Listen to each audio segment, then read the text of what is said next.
Oh, phone's ringing. Yeah, I just turned it down so it wouldn't intrude upon the meeting. All right. You didn't get the video to work, Mike.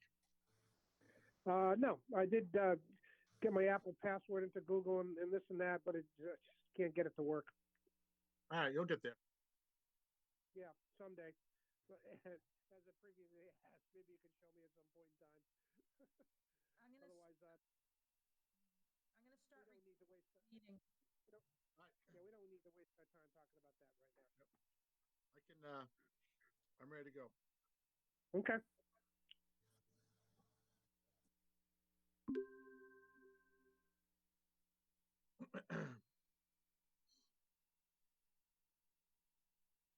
Okay, we're ready. I want to bring the February 24th, 2021 meeting of the Lake Quinsigamond Commission to order. Pursuant to the Governor Baker's March 12th, 2020 order suspending certain provisions of the open meeting law, and due to imposing restrictions and limitations on the number of people that may gather in one place, this meeting of the Lake Quinsigamond Commission will be conducted via remote participation to the greatest extent possible.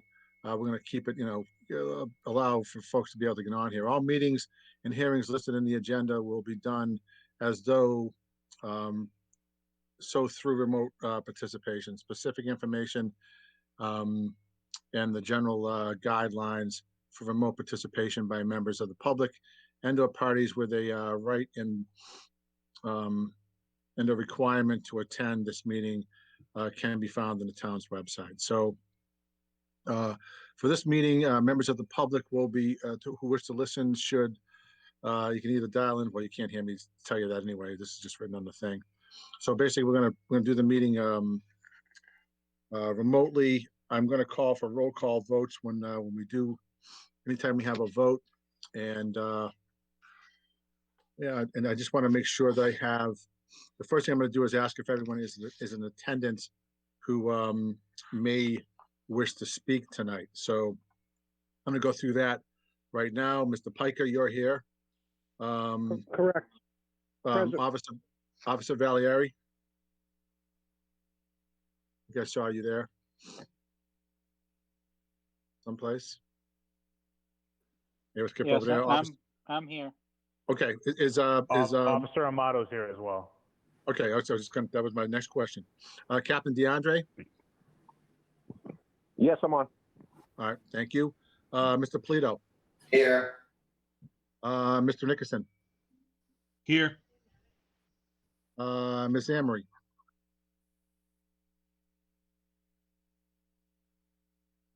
All right. Ms. Labossiere. Here. Am I getting closer with that? That was really good. All right. Thank you. Well, you helped me the other day. Mr. Nelson.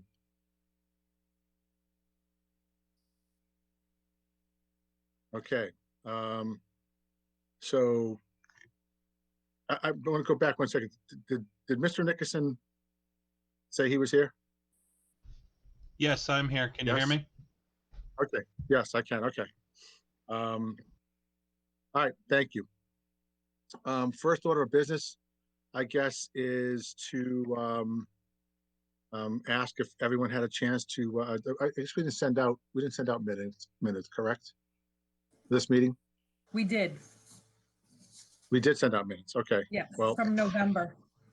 you can tell my question that I didn't reveal them. But anyone else get a chance to review? And does anyone have any questions regarding the minutes? Michael Piker, Mr. Chairman, no questions. Okay. If that's the case, I'll take a motion to accept the minutes. Make a motion, we approve. I'll second it, Mr. Chairman. Okay, good. Mr. Piker. Yes. Aye or nay? We're taking a vote. Okay. Officer Amato.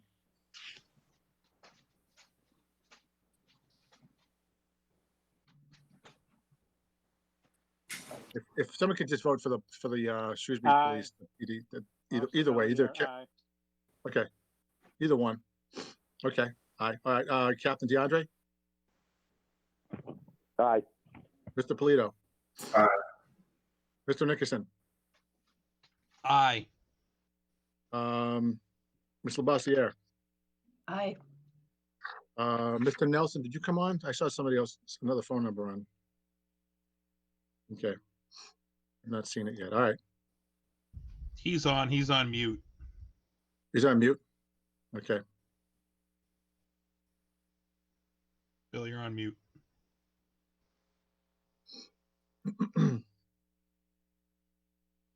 All right. The next order of business, I believe, is the election of officers.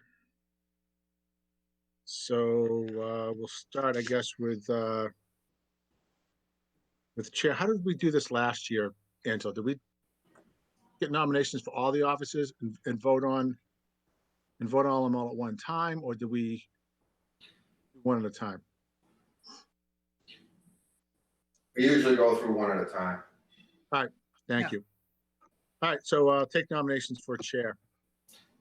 I make a motion, we appoint nominate Peter Collins for chair.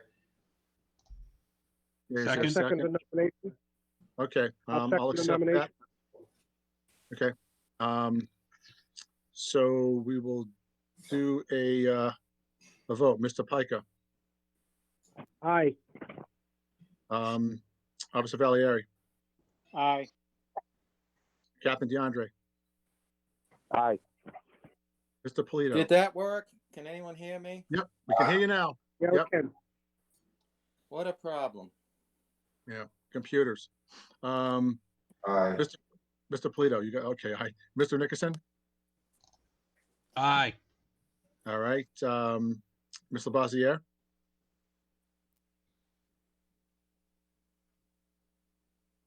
did we lose you? Are you still on mute? Oh, you're on Sorry, mute. mute. Aye. Okay. And Mr. Nelson, I was trying to get on. What are we voting on? you're voting on the chair position. That's okay. We're gonna hit you in the next round. Okay, so we have nominations for, the next round is nominations for vice chair. Nominate Mike Piker as vice chair. Is there a second? I'll second that. All right, thank you. Mr. Pica, Can You I accept? can't vote for myself, can I? well, I'll I'm say just aye asking if you accept the position. Yeah, I will. Okay, Officer Valier, Aye. Captain DeAndre, Aye. Mr. Polito, Aye. Mr. Nickerson, Aye. all right, Ms. Labossiere, Aye. and Mr. Nelson. Aye. All right, thank you. Oh, and Mr. Collins is aye. And then the next vote is for the treasurer, the most important one. I I have a nominate nomination. Amato. Okay, is there a second? I'll second the nomination. Okay, Officer Amato, are you willing to serve? Yes, sir. I can do it again. Okay, Mr. Pica. Aye. All right, Captain DeAndre. Aye. All right, Mr. Polito, Aye. Mr. Nickerson, Aye. Ms. Labossiere, Aye. and Mr. Nelson. Aye. All right, that's it. Angela has been appointed secretary for life, so that's I should take care of that one.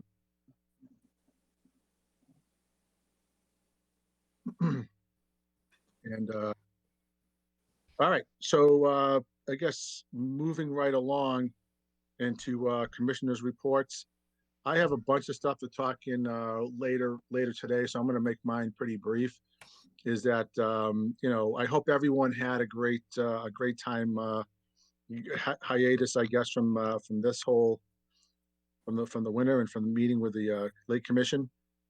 I can say that this winter I would have bet money and lost, and towards the end of January, that we were going to have good ice and we're going to see skaters and ice fishermen and whatnot and snowmobiles on the lake. And it turned out to be, for me at least, one of the best ice seasons I've ever had when we lived on the lake. And there was some beautiful times skating, and I know a lot of people recreated on the lake this year, more than I've seen in a long while, because we haven't had really good ice. One day in particular, I think it was a Saturday, that it hadn't really snowed. The ice was safe. And I literally was able to skate from Half Moon Cove all the way down to visit with my friend Mr. Polito and his family at his place. So it was a very, very cool experience to have that. And I've never done it, and since I've been on the lake since 1988, I've never skated, down the lake like that before. So that was a lot of fun. It was a treat. It was a gift. So that was good. And it was good to see people out there. I'm going to yield the rest of my time to move on. Mr. Piker, do you have a report? No, just ditto, Mr. Chair. There's particularly the last 3 or 4 weeks, there's been a lot of activity on the water. I've seen the swans near my house at the gap, the Half Moon Cove, because there's an opening in the water there. Ducks, there's some seasonal ducks have come through. I've had reports of the eagles with twigs in their talons rebuilding their nest on Drake Island. We'll see how long the ice lasts. One last comment, I guess, is that I'm glad that, and I'm knocking on wood, that we haven't had any accidents in terms of known accidents in terms of people falling through the ice and jeopardizing life and limb. So that's a good thing. And we'll leave it at that, Mr. Chair. Okay. Based on that, I'm glad you brought that up. I would like to shout out to the Shrewsbury Fire Department, because they did do a dog. They did do a dog save. They did a dog That's right. save over at Flint Pond, and they brought the hovercraft over there. And I know the dog was really happy, and I think the fire department had fun playing with the hovercraft too. So, which I believe we also saw out there. There's an excellent video. I don't know if anyone saw this, of the hovercraft playing on the snow and the ice on Lake Quinsigamond. Someone had took a shot from a drone, and it looked like a lot of fun. It really did. They should, if they're looking to raise funds for something, they should offer rides on that thing. I think people would line up for it. They were going around in circles, and it looked pretty cool. I didn't realize that the hovercraft was that agile. So, but that was good. And thank you guys for doing that. I know that's all kidding aside, anytime that they're involved in something like that, it's a serious situation and it's dangerous. So, I'm thankful that they put themselves in. They're willing to put themselves in harm's way to save the dog. Okay, Officer Valieri, any report? I have a couple of things.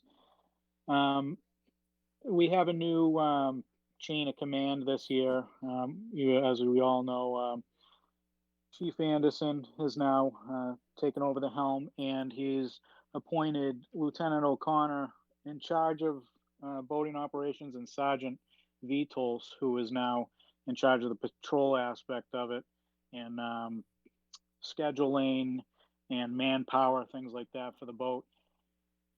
This year, I know Lieutenant O'Connor is working closely with Angela to come up with a task force for both of the boat ramps this year. And we'll talk more about that and what's going to happen come March, when we have better idea on manpower and scheduling for the summer. Right now, things are being moved around, promotions, guys out injured. So when we have more of a handle on it next month, we'll do a full report on what's going to happen this summer. I know the chief's working on it pretty vigorously and is really pushing for a lot of patrols and activity being enforced out there this summer. So that's all I have for tonight. All right, thank you. Wow, you kind of checked off something on the list later on, so that's good. So yeah, we're looking forward to hearing all that and having a safe season, especially for you guys. Again, because you're the ones out there in harm's way dealing with these people. So we really appreciate it, and it's encouraging to see that geez, to have a lieutenant in charge of in charge of the lake patrols is a big step. So I really appreciate you guys taking that initiative. Is that it? Yeah, that's all I have for tonight. I'll have Okay. a more detailed report in March for you. All right, thank you. Captain DeAndre.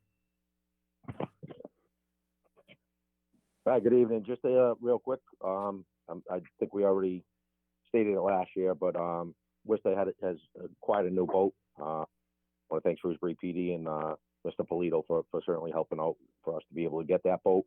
We're looking forward to getting on the water, and with the boat not having to share with the Worcester Fire Department, it should increase the amount of patrols that Worcester's able to do. So I know last year we were doing Fridays and Saturdays, and sometimes we went out Sundays, but we'll be looking to get that boat out on the water during the week as well. So should add to the amount of patrols we're going to be able to do. Fantastic. Thank you, Captain. And Mr. Polito.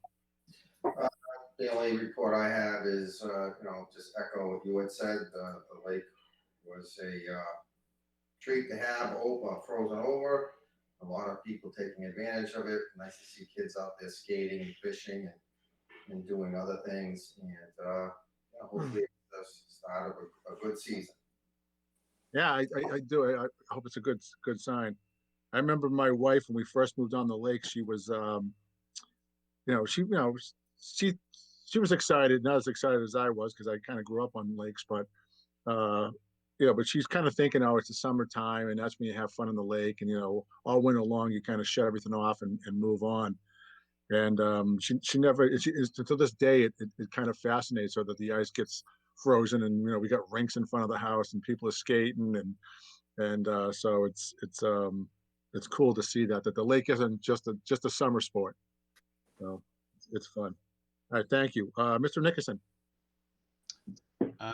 Mr. Chair, I do not have a report. Thank you. Okay, thank you.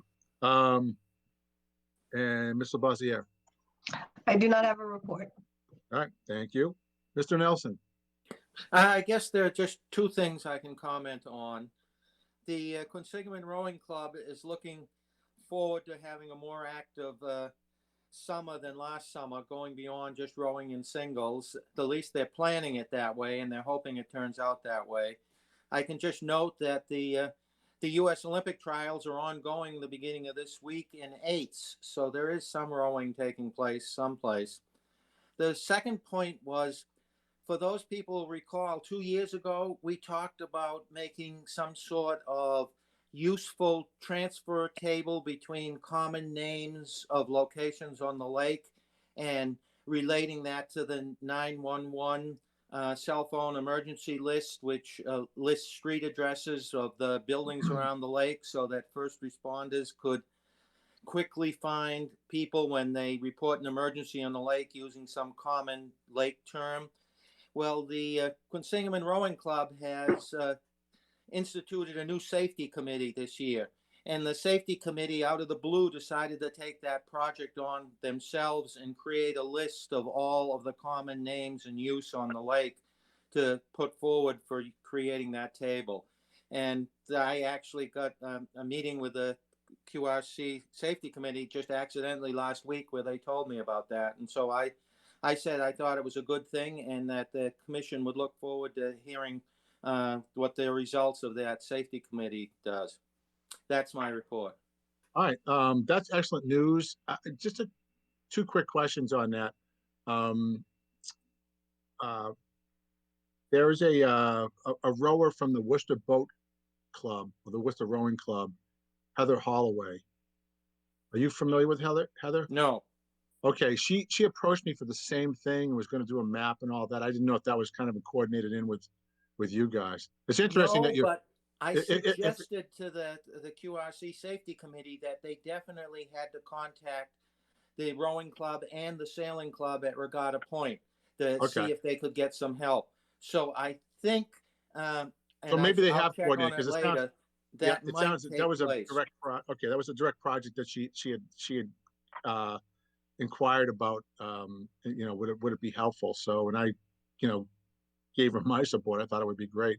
Also on that, and Officer Valieri and Officer Amato could probably comment on this too, is that the Shrewsbury PD went out there, this was a great thing, and numbered all of the safety buoys. So those can also be used as landmarks. So they'll be going back to the area that they were taken from with the number on them. So, if they can't figure out any other thing, they can look over and say, "Oh, hey, I'm right in front of buoy number 10." That I was don't, one of the I don't things. actually know what the numbers are, but just saying it. The numbering of the buoys and replacing them in the same locations every year was one of the things that I mentioned to the QRC Safety Committee that would be Yeah. new starting this year, and they should take that into account. Yeah. So that they, if they make a little map, those should definitely go on there.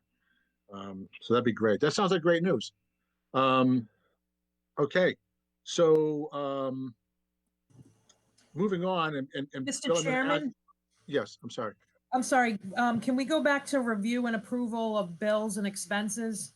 Oh, I'm sorry. I That, skipped one. thank you. Yep.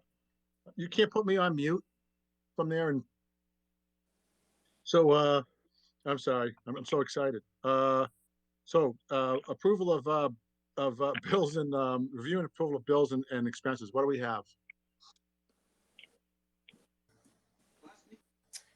So Officer Valiera, I have it in front of me. I can do it. Okay, thank you. We have ESS bills paid, $27.90 for Newton Pond permitting.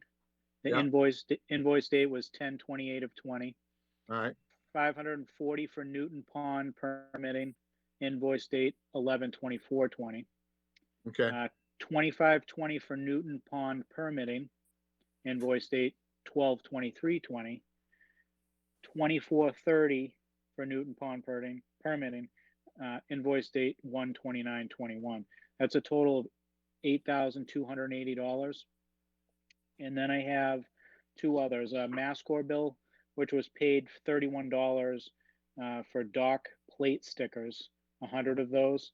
The invoice date on that was 9/23 of 21. And then pending, we have $186 to Mascor for dock plate stickers of 600 count. And that's all. Okay.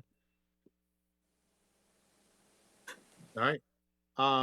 Any questions, comments regarding the bills? Motion to approve? Is there a second?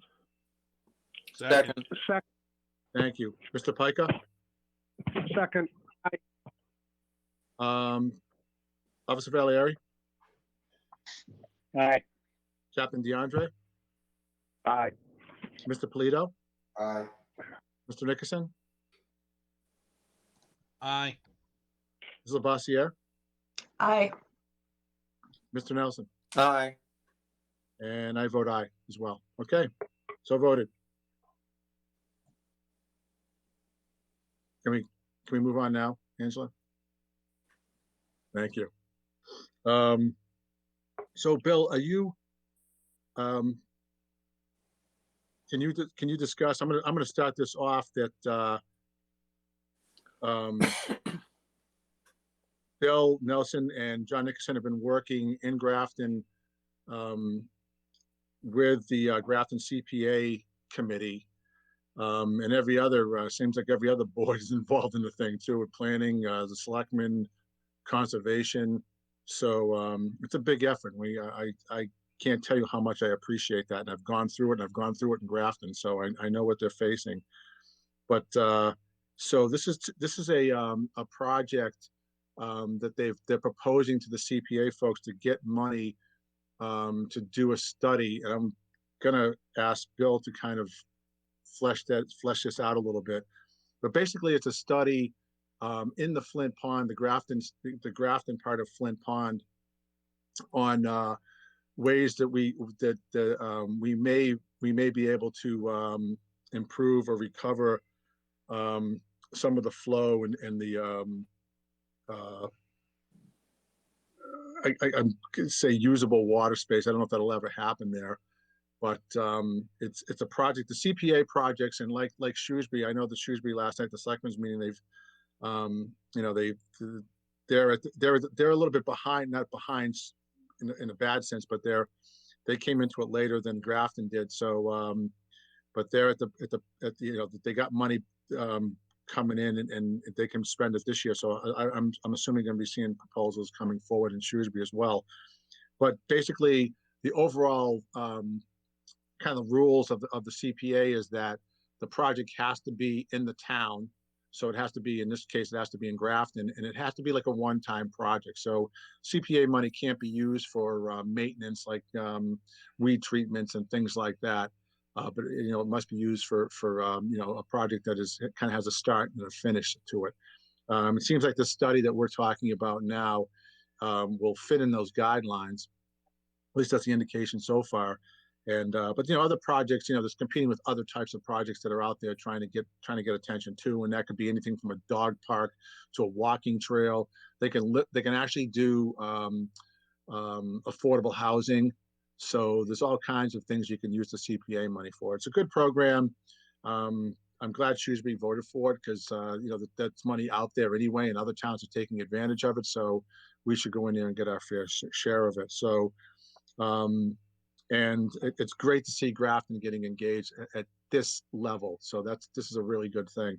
And again, I commend Bill and John for taking the bull by the horns. And I know Bill's been working on this thing diligently all through the off season here. So, but Bill, can you give us a little bit of insight into where we are with this? Okay, I'll give an even briefer summary since you stole a lot of what I was going to say just then, sorry, so I don't want to repeat it. I guess to make it brief, I'll talk about three parts. The first will basically be an overview of the grant application. The second part will be talking about some modifications we had to make to it, and the third part will just be what the final application is. So looking at the overview for this, the project began because Flint Pond, Hovey Pond, and the section of the Quinsigamond River connecting them, as everyone knows, are heavily infested with aquatic invasive alien weeds. But the point is that those are largely in Grafton, and yet Grafton in the past has not matched Shrewsbury and Worcester in providing funds to alleviate that infestation. So that was sort of the driving force. Then, because of the pandemic-induced town budget constraints and the election of new Grafton select persons on the platform of advocating for increases in school funding only, basically a decision was made to apply for a Community Preservation Committee grant instead of town funding. Also related to that was, as you mentioned, Peter mentioned, that the town funding from Grafton was unsuccessful in the past, where we think it will be successful, the Community Preservation Grant. Now, once we started, we had to make three modifications to the application. Our initial goal was to apply for funds to treat the invasive weed infestations. But we learned from study that CPC grants are only for one-time projects that Peter mentioned and not allowed for continuous maintenance projects. Those are the key words. One-time projects, yes. Continuous maintenance projects, no. And those are state regulations.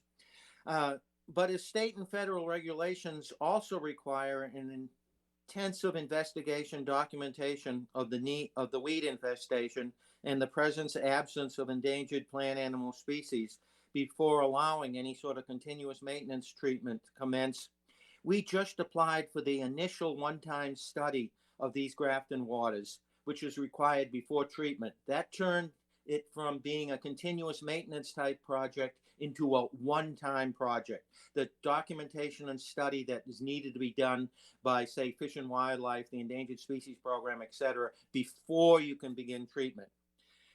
In addition to that, we reviewed the past efforts of the Lake Quinsigamond Commission on this subject, done using Lake Quinsigamond funds, and we found that Hovey Pond's weed infestation was documented in the fall of 2019 and Flint Pond 5 years ago.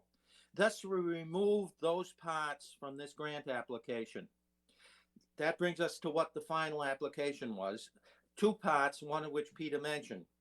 Thus, for complete documentation of all the required aspects of the present status of these Grafton waters to satisfy all the state and federal regulations, we limited our one-time investigative application to 2 required but unanswered questions.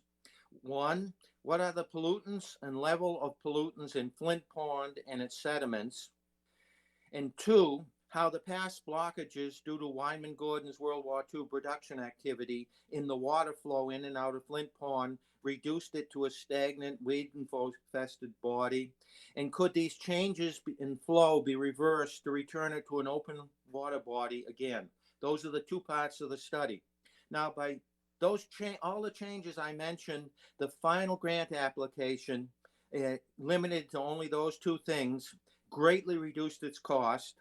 It could also provide additional future cost reduction to Grafton, which we think we're pointing out to them as a good thing, because if it is possible to return Flint Pond to its past status as an open water surface body by changing the flow patterns, instead of it being a stagnant swamp, future weed treatment maintenance costs will be greatly reduced in perpetuity, so that there's a second reason we could be reducing costs for Grafton by doing this work. Now, I tried to limit myself to about 5 or 6 minutes, just covering the high points. I'll be glad to answer any questions on details. Does anyone have any questions?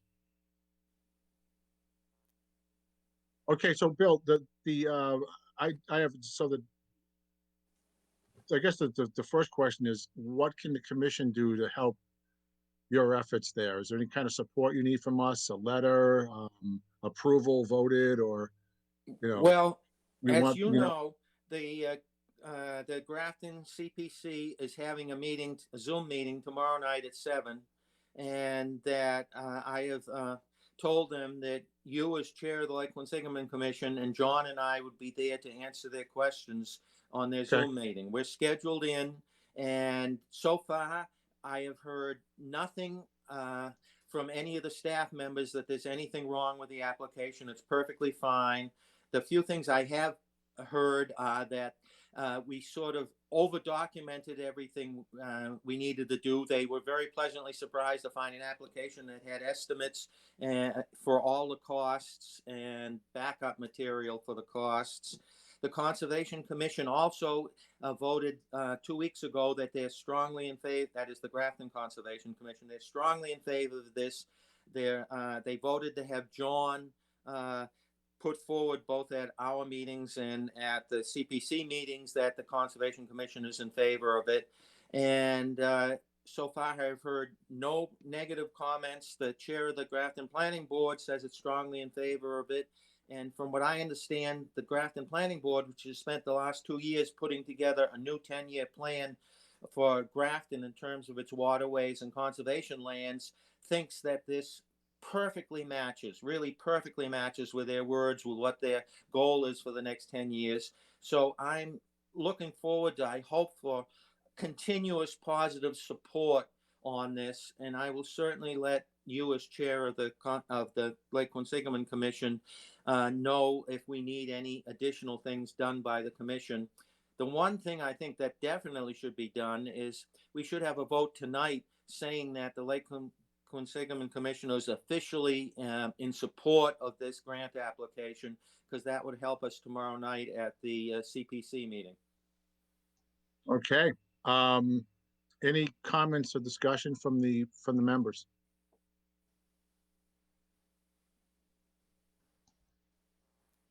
Mr. Chair, Yes, sir. I'd just like to thank Bill and everybody for their support and help getting this going. And I'd like to make a motion. We offer our support for this endeavor. Okay, is there a second? I'll second that motion, Mr. Chair. This is Michael Piker. All right, thank you. Mr. Pica? Aye. Officer Valieri, Aye. Captain DeAndre, Aye. Mr. Polito, Aye. Mr. Nickerson, Aye. Ms. Bossier, Aye. Mr. Nelson. Aye. An aye for me as well. So, so voted. I'm excited that this is going to happen, or that we're moving forward on this at least. And we strongly support this as well. And again, thank you both for getting us through this. Yeah, Peter, this is John. Bill is the focus here. I've tried to help in whatever way I can, but it's really just been Bill, and thank you very much, Bill. We appreciate it. All right. He was, and now you're going to be on the hot seat too. Yes, Hopefully. I'd like to make a suggestion that since the Grafton Conservation Commission voted to have John support this so strongly, that I think we should add his name to the application. So the two Grafton members of the Lake Quinsigamond Commission jointly proposing this to the Grafton CPC. I think it can't hurt. Yeah, that'd be great. You know, and it falls in line with the over documentation part. So it's all good. Apparently they've never dealt with Mr. Nelson on documentation before. So awesome. Again, thanks much for that. All right. So moving on to discuss an approval of the Mass DEP Chapter 91 local permitting program. All right, I'm gonna go for a discuss versus approval here. I don't think I'm gonna ask for a vote tonight unless you deem fit by what we have to present here. This is a bit of a complicated issue.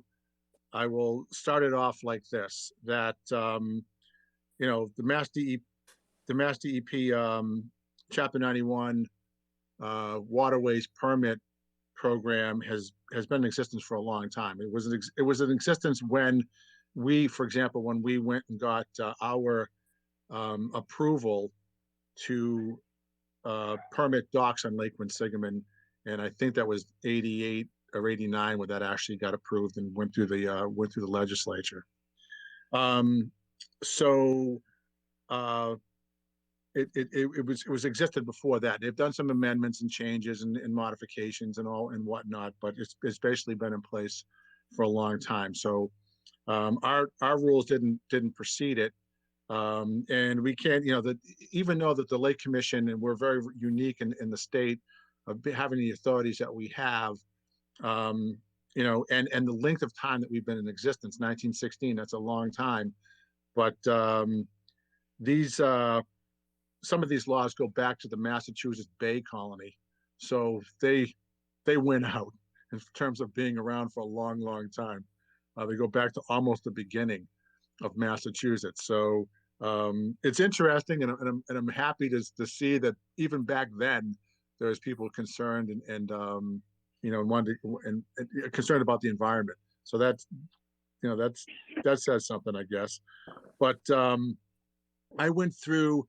And I know we talked about this earlier, I say earlier, a few years ago, and there didn't seem to be a big threat, and there didn't seem to be a lot of appetite or interest on the board to pursue anything with this. However, late in the spring of last year, I got a message from Worcester conservation agent Stephanie Cavino inquiring about our position on the Chapter 91 permitting. And she was dealing with some dock installations that were off of North Lake Ave. They're actually on city property. That's going to come down the list here in a minute. But it kind of started from there. And she had inquired with the state as to what Chapter 91 permitting was all about. And the state basically, you know, informed her that it is a requirement, and that you need to do it, and that it should be coming from the Conservation Commission, which Worcester is now doing. So when you Worcester's going to be requiring everyone along the waterfront, and there's some new homes being built that say, the Italian Club and whatnot, and all those people have to apply for a Chapter 91 permit. So Worcester's doing this. It's coming on to Lake Quinsigamond, and it's not something it's something that's here rather than something that's coming. So that's going on.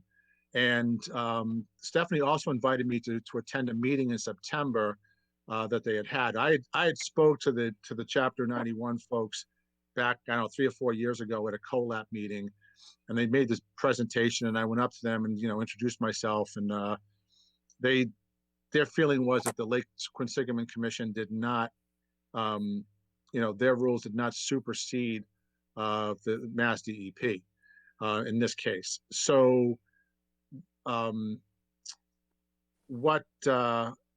basically my comment to them was that because at this meeting they did a presentation. You're going to see part of that presentation in a couple seconds, but they basically were talking about how you had to do this, and that you had to go, the owner of the property had to go to the Conservation Commission to apply for this permit locally. And my question was, have you told the Conservation Commissions that this was coming? Because on Shrewsbury side of the lake, I think there's probably 300 or 400 houses with docks in front of them. And, if they all go to the Conservation Commission in Shrewsbury at the same time, does the Conservation Commission know that's a possibility? And apparently I don't think they did know that. So this September, they had a virtual meeting, and they invited all the Conservation Commissions and all the Conservation Commission agents. The Shrewsbury agent was there. Brad Stone attended, and Stephanie Covino attended, and I attended. And that's what I wanted. And I can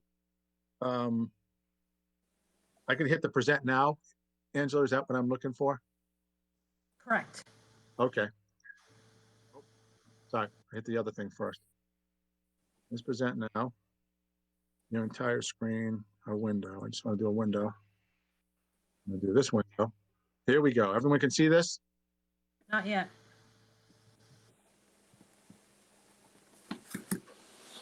Do something wrong? Not yet. All right, hold on a sec. I got to go back. Present now. Yeah, so I want to go back and present the entire screen, I guess.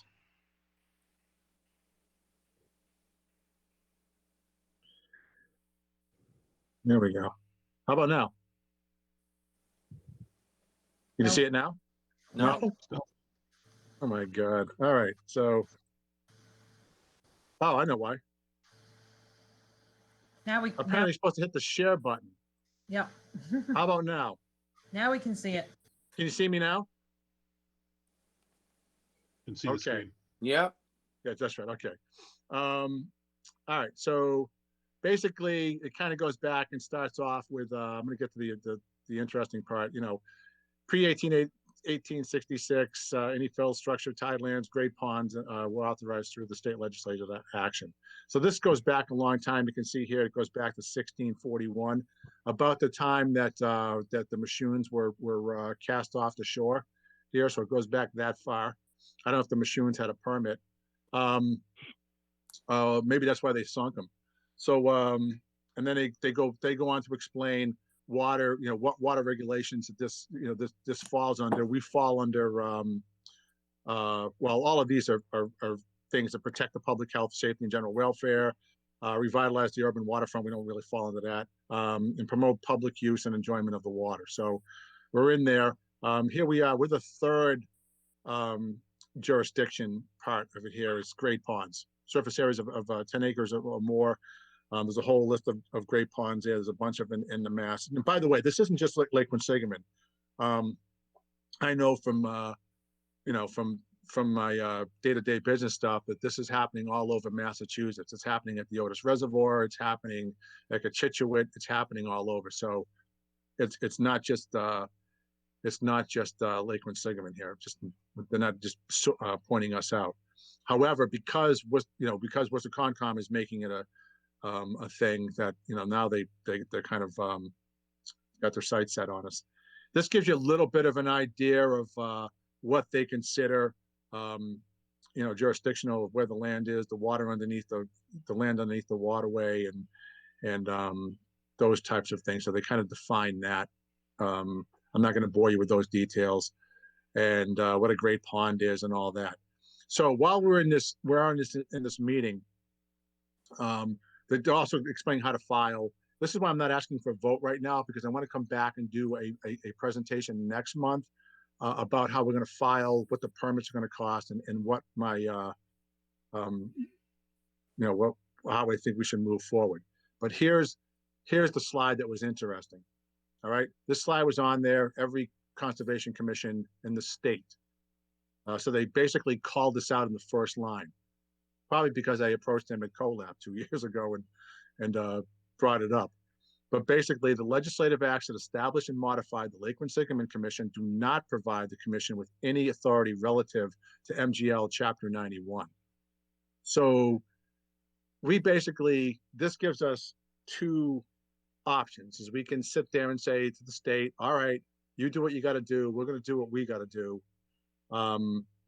And we're just going to not do anything with it. And I have some concerns about that approach to it. The reason I'm saying that is that basically, I believe we need to get in front of this. And I believe we need to get involved with these guys to help out. There is a program called the Local Permitting Program. You can see this down here, further down. We're mentioned again. Waterways programs welcome any authorized entity such as the Lake Quinsigamond Commission to engage with us to discuss the process of petitioning for the LPP, which is the local permit programs for docks, piers, seawalls. I talked to the head of the program here, the permitting program, and he's I'll let me put it this way: he's excited and more than happy to get us on board to help, so we can help each other. So basically, that we still control all the dock permitting program. Likely, when we first went to get our own permitting program for docks, that we should have taken it one step further at that point, and gone to this step, so that there wouldn't have been any question about our authority at this point. There's one town right now, the town of Southwick, that's on Lake Congamong, out in Western Mass, that has that's authorized under the local permit program. So that's one town out of the 341 communities. I don't think all of them have lakefront, but that's one town that's basically doing this in conjunction with the state. Certainly, there's no one that has the experience permitting and regulating docks and keeping an eye on that than the Lake Quinsigamond Commission. So we've been doing it longer than everyone. Obviously longer, we've been doing it since 88 or 89. And the closest person to us right now is Congamong, who's only been doing it since 2010. So I think that we should move forward and basically apply to become part of the local permitting program on Lake. So if there is any vote tonight, that would be the vote to say that we're going to, we agree to all move forward, and at the next meeting we can have the application basically done for your review at that point, and go through there. Yes.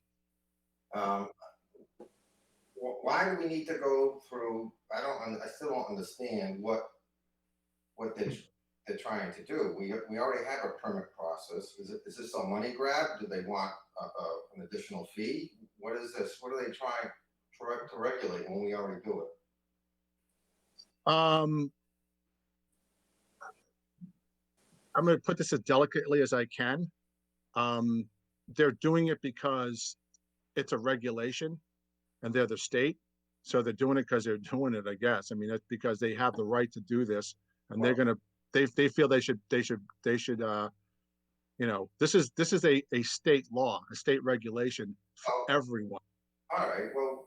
So they have to, that they feel that every lake, every dock on the lake, it's not, Concern is, I just think that if they want to regulate, let them come to each individual person who lives on a lake and let them try to get the money instead of us leading them to everybody that lives on the lake. Let them try and do all the research and all the background. Let them go track it down. Why should we give them all the people? I don't think. I agree.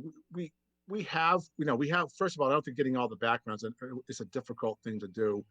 And because we already have it, because we have we have all the docs on record. My concern with this is that if we don't do this, if we don't get on board with this and work with them, okay, this could work against us.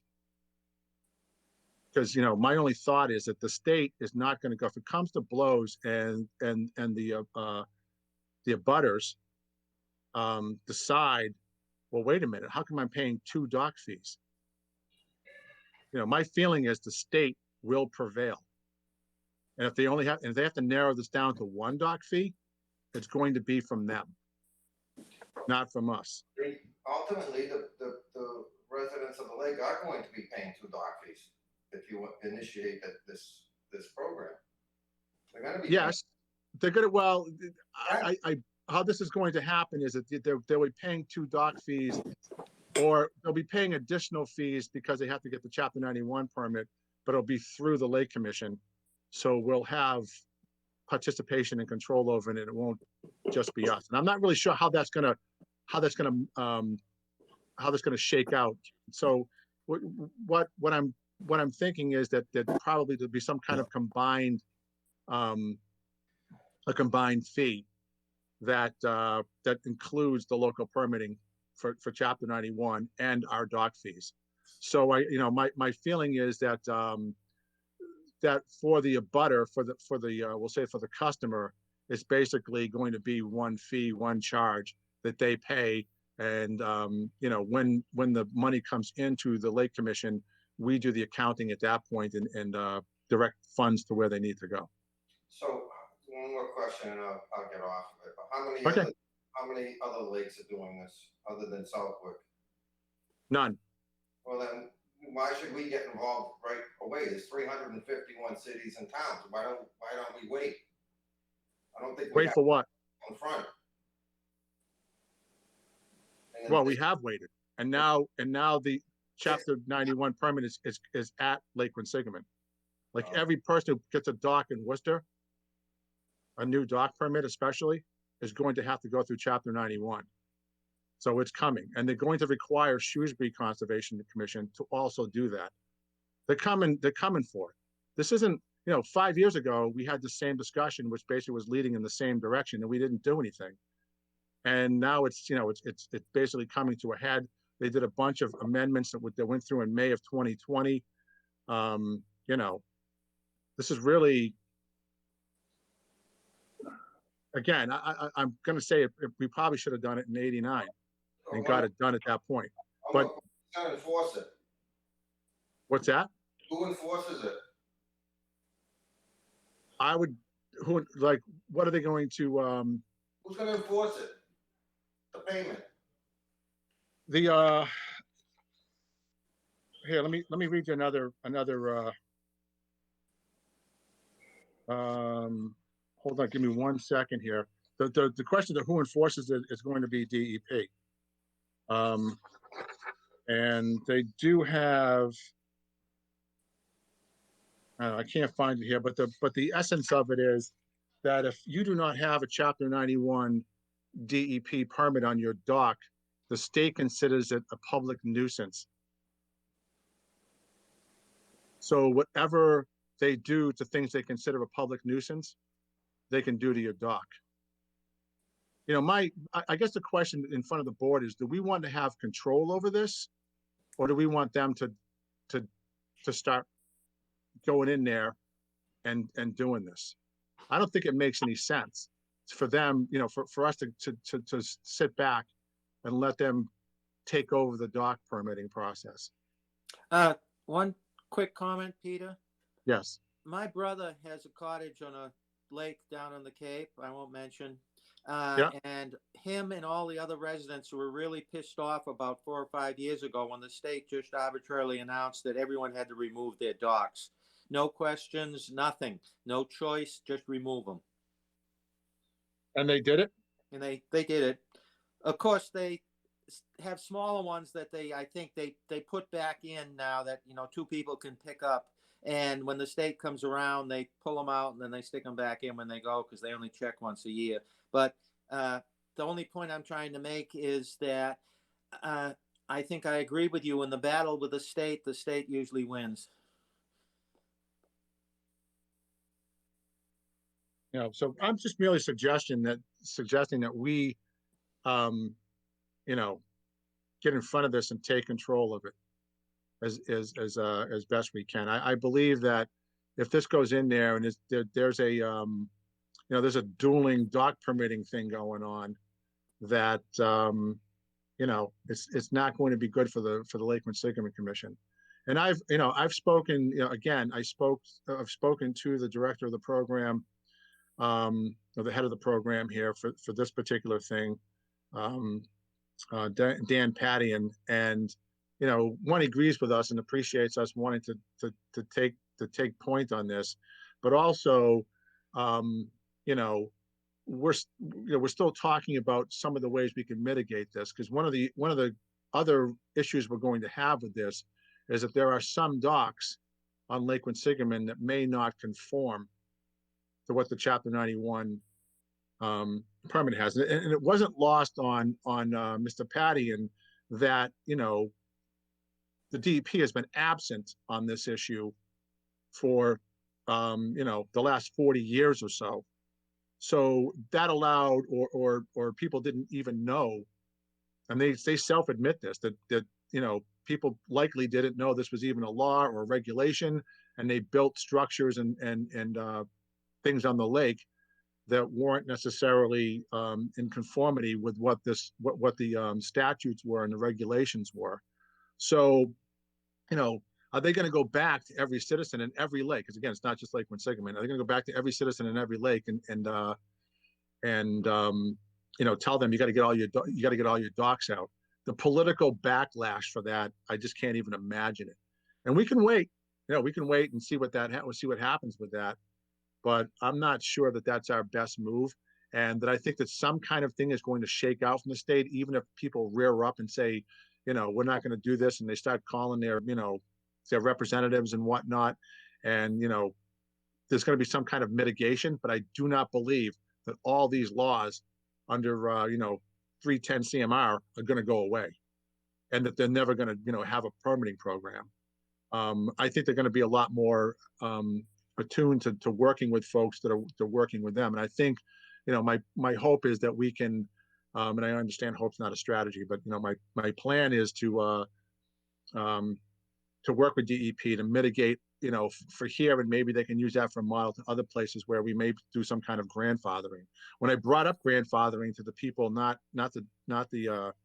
Pattian, but the people that work for him, they told me in no uncertain terms that there is no, as Mr. Nelson just pointed out, there is no grandfathering. And if they come in and tell everybody in this lake to get their dock out, the first thing these people are going to do is ask, why didn't we know this was coming? They're going to go to the Lake Commission and go, why, what do you mean? You've been charging us dock fees for the last 32 years, and you're telling me you did not know that we should have had a Chapter 91 permit? So I don't know how we're going to explain that.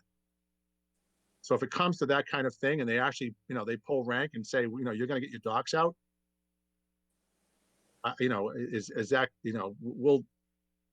how do we deal with it at that point? So I'm proposing that we deal with it before that it gets to that level, because that's what your suggestion. If we don't do anything, and everybody on the lake rears up and says we're not doing this, and granted they have 19 EPOs across the state. That's that's likely who's going to be going around writing tickets for it. And we already know from our Sean will tell you, writing tickets for dock permits is almost useless. So I don't know what'll happen for that, but if they can go around and tell entire lake to get their dock out, that's fairly powerful stuff.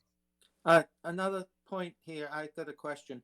If this applies to all structures in a lake, which it seems to, that makes me think of the rowing docks at Donahue Point, the rowing docks at Yep. Regatta Point, and others.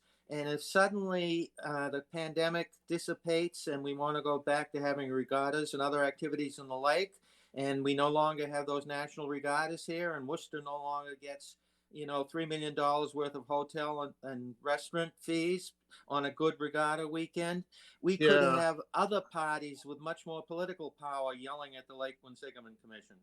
Yeah, well, that could happen. I mean, one thing I believe that the Regatta Point is off the hook because they're the state, so I think they're exempt from this, because they could actually claim that dock is used for safety or an enforcement of or the implementation of safety issues of boats or stuff like that, because they're literally on a state reservation. Donahue, on the other hand, would be fair game for them, and that those would likely be issues there if they decided to do that. Again, we can continue to keep our head in the sand, or we can get in here and try to get these guys to work it out. If we go on, and I'm not saying this is something we have to again decide, jump in both feet right now, but I think it's something we should at least pursue to the next level and see exactly where we can be and how the application process works, see exactly how we collect the funds and disperse the funds, who gets what. So we know when we go behind the rock to count the loot, we know how we're going to divvy it up. And, and most importantly, probably, because this is probably going through Angela's head right now, is, how do we administer this? So those are all questions that we need to answer. So what I'm asking for right now is to pursue this, and so we can take it to the next level. Mr. Chairman, if I may ask, I think if you pursue it, you ought to have a public hearing and have all the members of the public weigh in. I mean, before we even have any more discussion. I mean, quite frankly, if you're going to pay a permit, I just want to pay one. I'll pay the one permit. Why do we need two permits? So if the state is the permitting authority, the state, why would you want to pay two permit fees? I don't get it. And again, I'm not sure how that's actually going to shake out. Whether our permit fee, my thought is that we combine the fees, and basically say this covers the Chapter 91 permit and it covers the Lake Quinsigamond Commission permit. Bear in mind the Lake Quinsigamond Commission permit. We just so we can go back and say this. We are under statute allowed to charge that fee and to permit dock. That's not what Chapter 91 is saying. What the state is saying is that we're not authorized under their program to do their permitting. So, my mind is if a lot of people are going to feel exactly the same way you do. To my mind right now, too, this is another, just for some context here, there's only one Chapter 91 permit that I know of on Lake Quinsigamond right now that has a structure on Lake Quinsigamond. It's actually over Lake Quinsigamond that has a Chapter 91 permit. So other than that, I don't believe anybody does. Well, I would just defer, and I would hope we would have a public hearing to discuss it. But I'm just to say this, and we would have to have a public hearing when we found out how we would change the rules. And I guess that if we change the dock permitting process, that would change the rule. But right now, I don't have enough information to have a public hearing on it. And to be frank, I'm not sure what the benefit of a public hearing at this point would be. No one's going to want to come in here and pay two fees. But, if we lose our ability to permit docks, that's $13,000 to $14,000 in funding a year. Well, we already have the authority to permit dock, it's in our statute, so. It is, but I if think- a public hearing, if everyone in a public hearing decides to rear up and say, no, we don't want to, we're only paying one fee, and if we have to pay a fee, it's got to be to the state, then This is ridiculous, but let's have a discussion for another day. okay, so, all right, I just don't want to have Groundhog Day here, because we went through this before, and we just kind of went around ourselves, and no one had an appetite to do it. So this isn't like it's coming or we didn't think it was coming, and we can go and say, look, we have this thing. The state's already acknowledged, which we didn't have that information last time. The state's acknowledged that our authority is not an authority under the Chapter 91 permitting process. So that means that they're going to come on here and they're going to want permits for every dock on the lake. And they could come back here and tell us, well, you know, everyone's got to take their dock out and start over. So that's going to come down. That's going to come down like a lead balloon on top of us. Yes, sir. Mr. Chair, Michael Piker, can I ask a question? Sure. How long is a Chapter 91 permit good for, and how much does it cost at this time? I can't answer either one of those questions Okay, accurately because I don't know. I believe it's a year. I think it's an annual thing, and I'm not sure what the cost is at this Okay. point. It's okay. they have nothing on their website to tell you what the fee is. So for all I know, they don't know what it is. Well, that's some of the things I want to find out. So I guess I'll pursue this quietly, or quietly. We just had a public meeting, so it's not going to be quiet. But I don't know what to tell you. It shouldn't be ignored. I think we'd be derelict in ignoring this. Mr. Chair, another question. Yes. I am concerned about the lack of details on this. Just one question now. Do we know if the state is pushing this because they are trying to prevent losing any of their regulatory powers, or because they want to make money with a large additional fee? Do we have any feeling on what's that driving them? I believe it's because I don't know. I didn't get the impression that they were looking for fees necessarily. That they were looking to make money on this and charge fees. I believe what the motivation here is that they haven't been doing it, and probably it's more of the former than the latter, that they feel that they don't want to lose their regulatory power. I don't know how they would lose it. It's written in the statute. They'd have to change the statute, and we can work on doing that, I guess. But you'd have to get every watershed in the state to basically lobby their reps and do something with the law. Probably what's going to happen, but someone's got to make the move. Maybe that's the Lake Quinsigamond Commission. I don't know, but I don't believe this is going to go away. I don't believe it's whether we want to address it here or not. I don't believe it's going to go away, and I don't see the benefit of waiting until they come back and do something more drastic. Yeah, I agree with you on both points. I think we don't have enough information in the first point. And the second point is I think we do put the commission in serious danger if we just ignore it and don't do anything. All right. So I guess at this point, then we'll table it till next month. We have some more information. Is that okay with everybody? It's Yes, okay with Mr. me. Chair, that's what Yes. Yes. All right.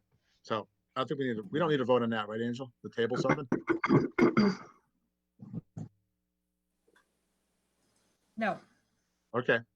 I'm going to unshare my screen here. All right. Am I back? Yep. Oh boy. I got one direction. Okay. All right. Moving right along.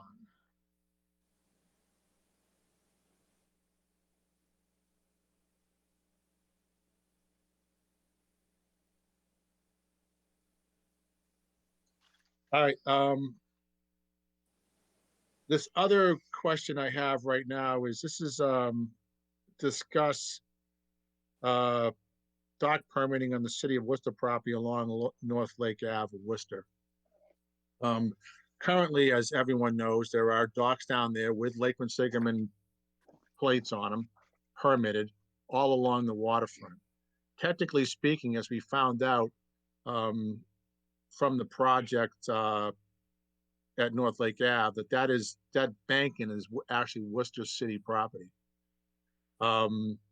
Technically, all of those docks are not in conformant with the Lake Quinsigamond rules, in that they are not landowning abutters.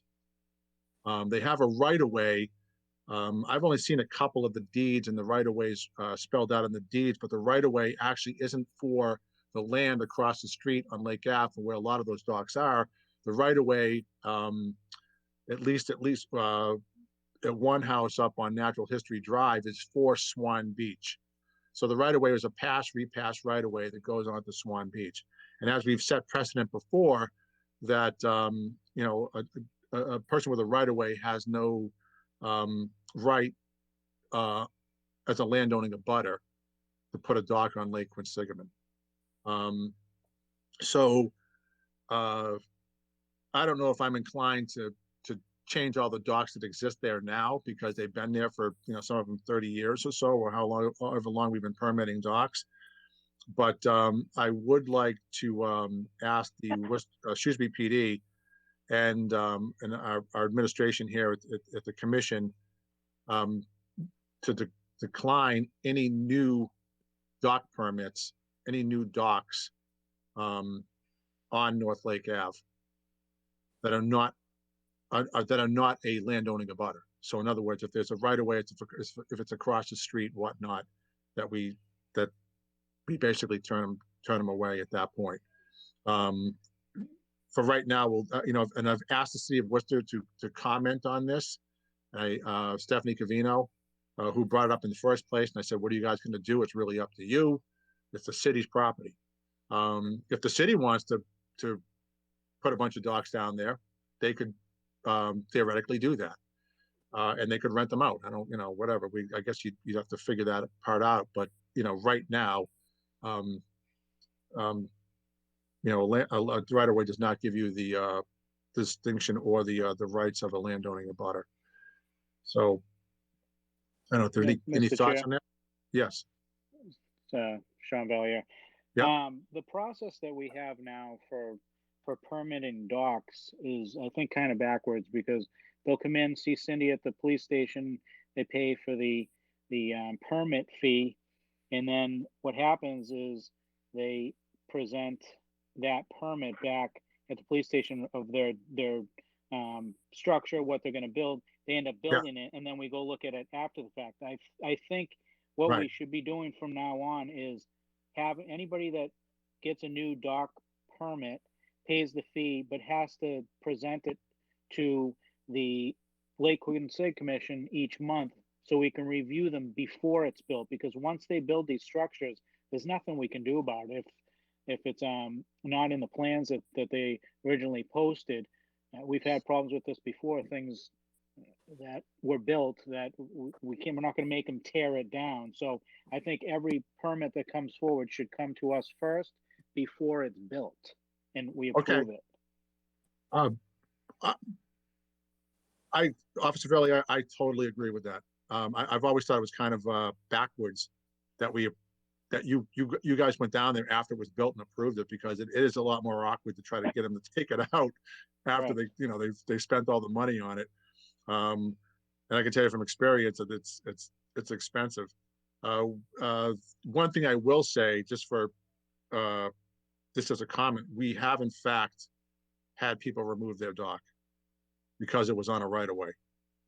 I think that was one of the first sad duties I had as chair of the Lake Commission, was to get involved in that, because there was a neighbor dispute, and it turns out that the person that was that everybody was disputing had a dock on a right of way that we made him remove, and we had to go through this. His lawyer came in and the whole business. But it eventually got taken out. So we can do it, again, is that how we want to be spending our time every month, fighting those issues? And I'd rather not do that.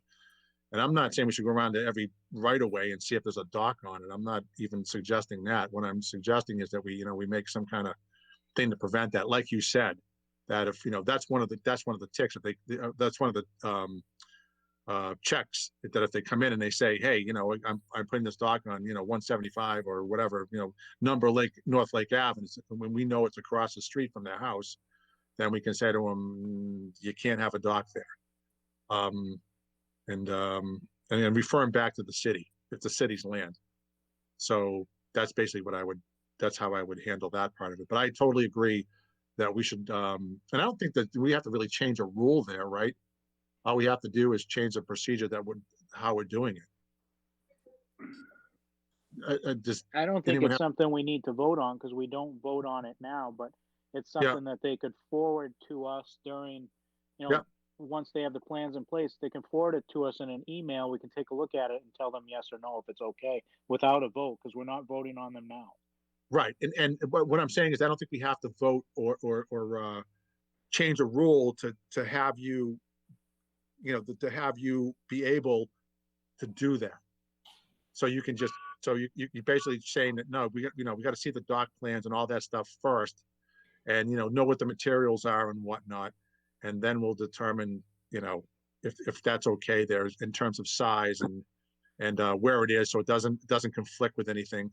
It's not a navigational hazard and whatnot. So, and it's on a legitimate. It's a legitimate. You have you as the dock owner have a legitimate right to put it on there. Yep. So does anyone? Any thoughts on that from anyone else on the board? Yes. In the past, done is when a new dock application came in, it usually would be referred to the board. The board would look at it and discuss it with the applicant, would come before the board. And then, or a thought that there could be an issue. A few members of the board would go look at the location and make sure it would be sited in the proper location and the right size and configuration. Okay, so and forgive me, because the only things I recall since I've been on the commission of dock systems that have come before the board are basically bigger commercial systems or something off the condo, say like a couple of years ago at Eastern Point. And I remember when I was living in the condos at South Cove down in Edgemere, that I think Don came down and looked at it. We had a big rigmarole. Yeah, we had to go in for a permit and stuff like that. Part of that was that the neighbor objected. Right. To so it. Before, previous to another chair, we would have the new applicant would come in, they would say where they lived, on the property, they would show what type of dock they were with their application, and then a couple members would go look at it and they would report back to the chair. Okay. I mean, is that something that the commission's willing to get back into? I don't have a problem with it. Good idea. I have no problem going and taking a look at it. If they send them in, myself and Kyle or myself and Kenny or any of us can go down and take a quick look at it and then decide whether or not if it's okay. Okay. In fact, I think I remember Mike Piker coming to the condo and looking at that. If I recall. Possible back. Yeah. So anyway, that I don't have a problem with that. I don't, it kind of got shifted off to Shrewsbury PD to do that, because you actually still do that, Sean. I mean, you look at every dock, right? So I do. It's not like it's not happening, but unfortunately you're going down when the dock's installed in the site instead of going down and seeing it before it's installed in the site. But I don't have a problem, having going down there or the commission, someone from other people from the commission doing it. That sounds like a logical thing to me. Okay. we can change something on the permitting process, on the application. It All right. just, there's a line down there that states that, prior to any construction, the application needs to be reviewed and, by the commission. Okay. I'll So, put something together and forward it to you guys. okay, that was my next question. Do you have that raw file that you can change, you can edit that? I do. Okay, perfect. All right, so I appreciate that. Is that, Okay. is that okay with everybody? All right. Michael Pica, aye. Yes, sir. Aye. I didn't, Do we need Oh. to vote on that?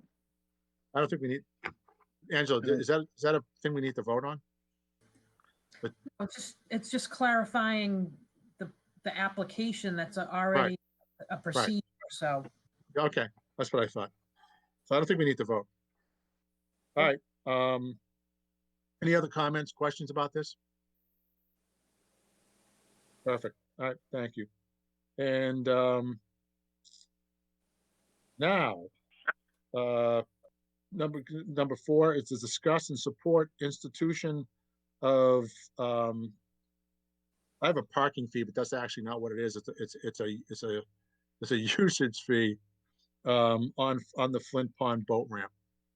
I'll let Angela go there. I won't steal her thunder like I did the bill. So I'll let her explain the whole thing. And again, thank you, Angela, for advocating this, and getting it in front.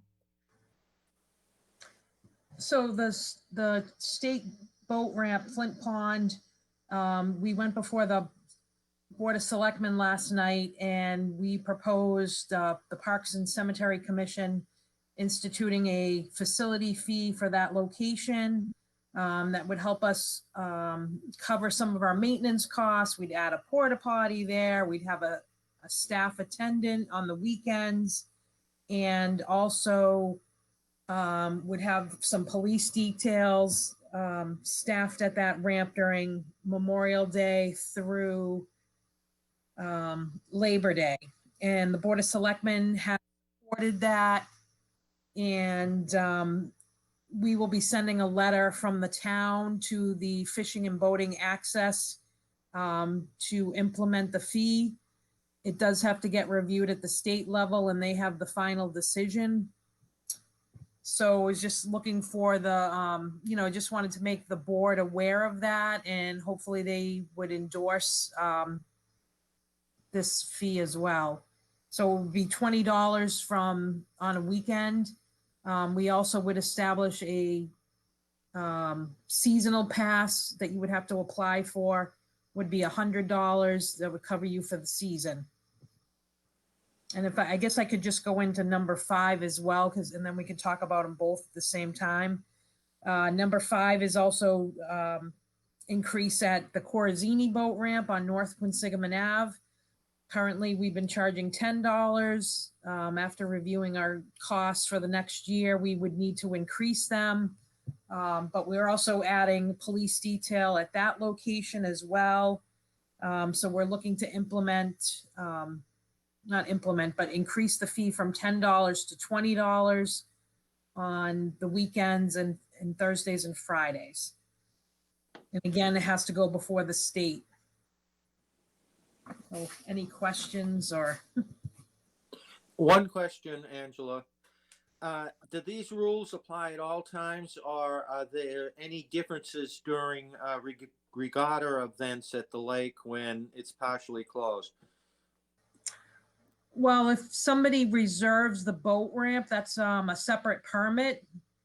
So we don't charge a person fee when somebody reserves it for any special event. There is a special event fee. Off the top of my head, I'm sorry, I did not bring that, but it's like $150 or $200 during the summer. Okay, so they won't Sorry, I be don't have applied. that, but yeah. They won't be applied simultaneously. No, when we don't have an attendant there, and if somebody reserved it, there's a whole set of, procedures. They have to have a police detail assigned to the event, things like that. It gets reviewed by the Parks Department and the Fishing and Boating Access. So. And the environmental police.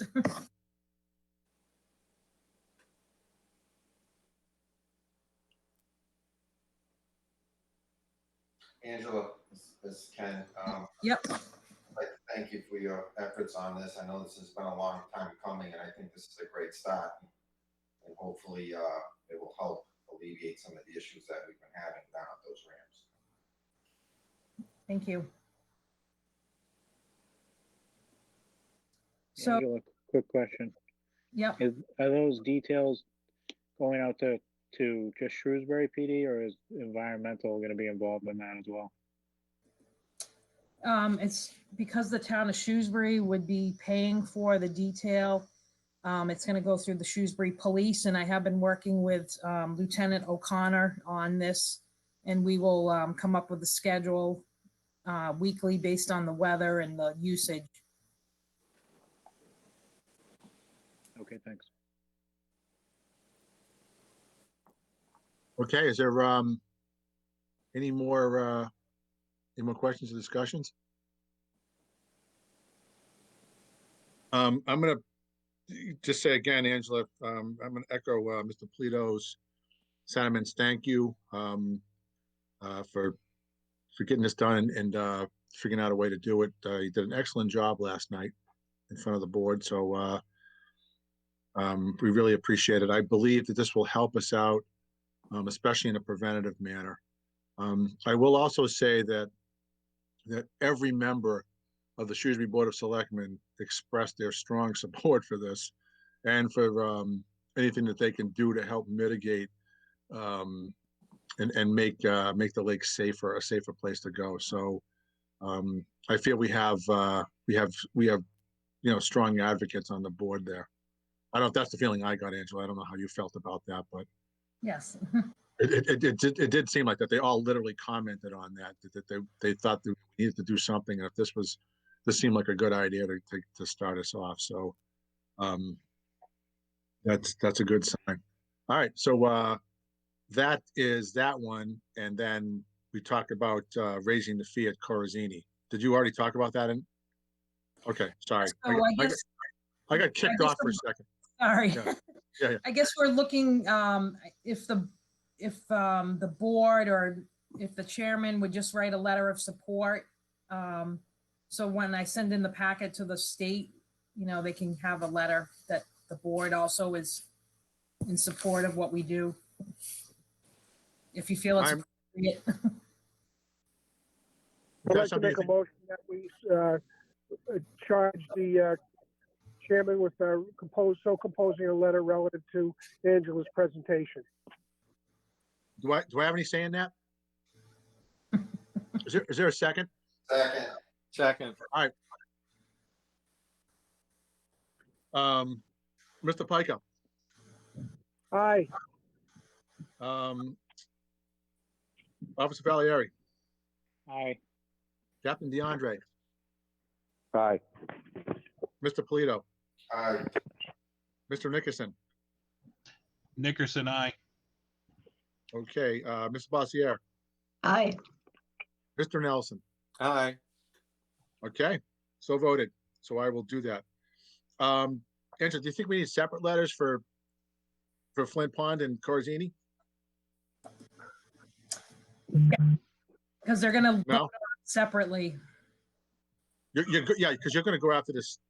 There's going to be two different things when you go to the state, right? Two different things, right?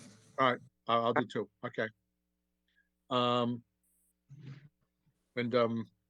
Actually, I don't do. I have my secretary write them. So, just kidding. All right. And then an update on the lake management plan. Just to give you a quick overview of where we are right now.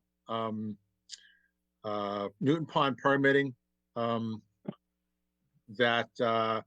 We are still in the we're in the continuance stage right now. We have another meeting scheduled for March with both Boylston and Grafton. Boylston kind of pushed back, and they wanted us to on the permit process there to treat chemicals, and they wanted us to do a peer review.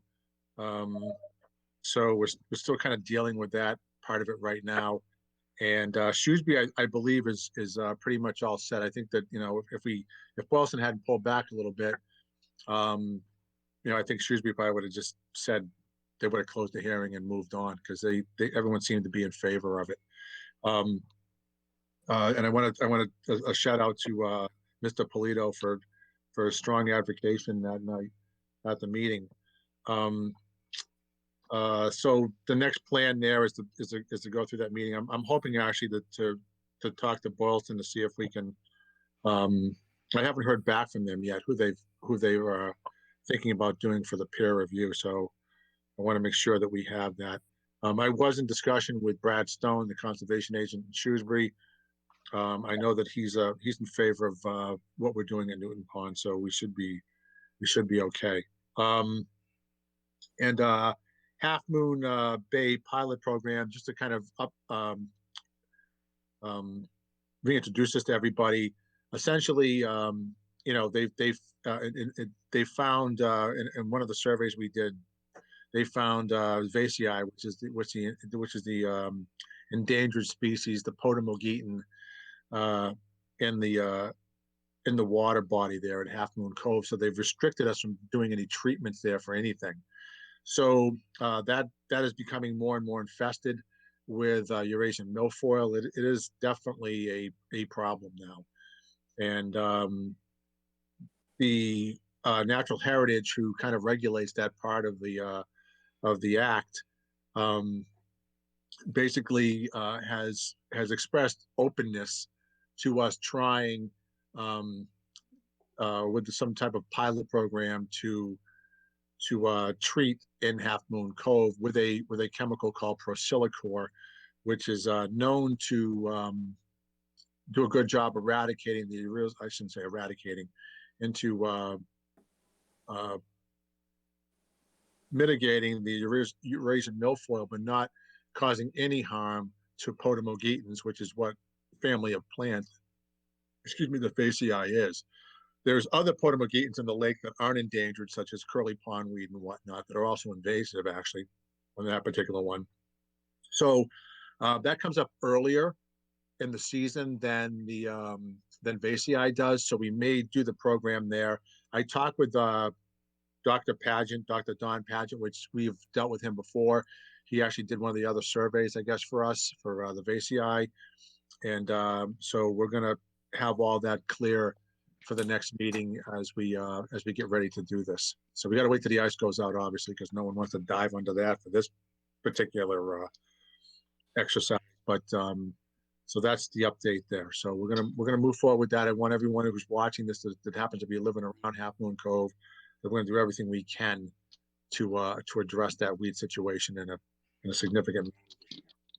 The 2021 treatment plan, the basic general outline of that is that we are going to treat based on our plan at Flint Pond, where we can treat. We can only treat right now under our permits. So basically, for Eurasian milfoil, at least the big concentrations of it, we can only treat south of Route 20, which is essentially Flint Pond. We have some treatment ability north of Kings Point as well, so the Narrows. So we'll be doing those as well as needed. So and we'll also be taking a look inside of Indian Head Pond to make sure that there's no. My big fear there, because we've seen it there, is water chestnut. So we want to make sure that stuff's not growing, or if it is, we get it out of there before it seeds.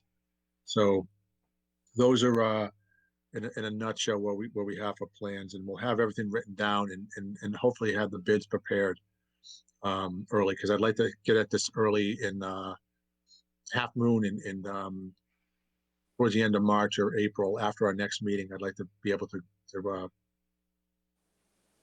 execute that and get that moving. So, and as well as get the applications set up, not the applications, but the people who are going to apply the chemicals to the lake or whatever treatment we decide to use in line.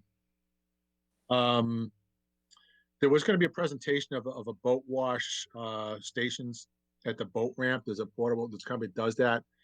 Jacqueline had said there was an inquiry, and I did not hear from this person, so hopefully it didn't end up in my junk mail or something. I checked it to make sure, but if that happened, I apologize. And I think it's something we should at least listen to and see what it has to say. I believe it's a less expensive scenario than we were before, but I don't know much about it besides that. But that's not going to happen tonight. And the safety plan, actually, thankfully, we didn't hear from the environmental police, but Captain DeAndre and Officer Valier and Officer Amato rather, basically gave us a rundown on that. So it looks like they're going to try to increase patrols and do a more predictable schedule on that, which would, I think, would be very, very helpful for the safety of the lake. And funding is, the town's still going through all that stuff. They haven't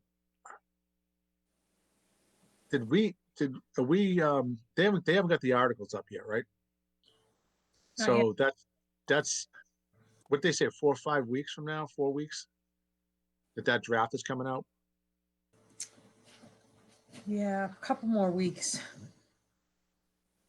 for the Okay. for the warrant articles for the town of Shrewsbury. Yes. So hopefully they won't close the Parks and Rec office at the Donahue Rowing Center. So so we're gonna have to kind of wait for that, and I have not approached Worcester yet, so I'm not sure what's going on over there at this point. And does anyone have any questions on the lake management plan?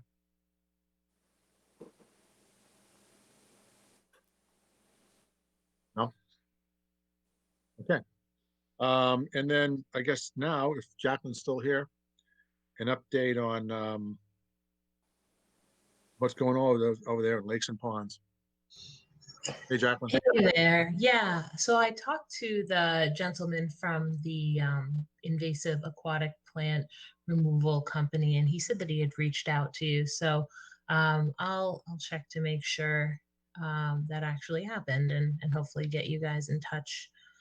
It was a really interesting proposal that is like a non-water solution for boat washing. So anyway, I'm Jacqueline Burmeister. I'm the Lakes and Ponds Program Coordinator for the City of Worcester. I have a brief presentation for you tonight. I know it's been a long night. So we'll share that. Are y'all able to see that? Yes. Okay, great. So I wanted to quickly update you on some of the things that have been going on at the lake since our last commission meeting. We experienced, as many of you may have noticed, at the end of November, beginning of December, a quick cyanobacteria bloom in the lake. You can see here in front of the DCR property, the lake is quite green. The transparency of the lake decreased to only a few feet from where it usually is, around 10 or 11 feet. So we had already removed our cyanobacteria tracking buoys at this point, just because they weren't as cold hardy as we wanted them to be, and they were insulating them a bit more. But this is the type of event that we're hopefully going to be able to better predict in the future. In addition, we're hoping to have our volunteers back out tracking cyanobacteria as part of the Worcester Cyanobacteria Monitoring Collaborative, for which we actually applied for a grant this past month in collaboration with the Lake Quinsigamond Watershed Association to purchase equipment that will help us quantify the cells present in a cyanobacteria in waters that has cyanobacteria in them. And this would help us to better determine if a bloom is occurring and if it's possibly toxic and harmful to public health. So there's a lot going on in the cyanobacteria front, because these events are becoming more common Thankfully, in Lake Quinsigamond, they do happen later in the year when there aren't that many users on the lake, but this is clearly concerning for animals and fish life. And so it's something that we want to continue to study, better understand if it is harmful to people and wildlife, and ultimately prevent it from occurring. Another thing that's been going on with the Lakes and Ponds program in collaboration with the local watershed association and the other watershed associations throughout Worcester is that we have begun an angler event series. It's a collaboration with Lake Quinsigamond Watershed Association, Indian Lake, Tatnick Brook, and the City of Worcester. Other partners include Shrewsbury Parks and Rec, DCR, and the Commission. And the idea is that we're trying to engage people around fishing. Fishing is something that happens all across Worcester, in Lake Quinsigamond and beyond. So there are stakeholders at every lake, and obviously the health of fishing as a sport is directly related to water quality. And so making those connections is part of what this is. So we've put together a series of 13 events throughout 2021, virtually and outdoor socially distanced events that are all free. We kicked it off last week with a series of ice fishing events at Indian Lake and Cook's Pond in Worcester. They were a huge success. It was like over a foot of good ice, and we caught quite a few fish at Cook's Pond. We had less luck at Indian Lake, but it was a lot of fun. And there's going to be more coming up with the Lake Quinsigamond Watershed Association hosting some of those events. You can see the full list of events at wooanglerseries.com. Registration can be found there as well. The next event is called Worcester Fisheries History.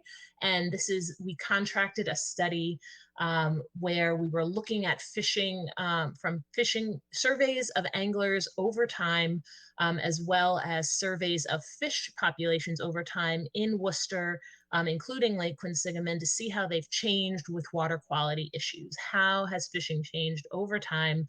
And what can we do to improve fishing in these areas? So that's coming up on March 18th, I believe. So check that out. You can register at wooanglerseries.com. We have made progress on our biofiltration unit on Lake Ave North. This project is pretty much a rain garden, but better.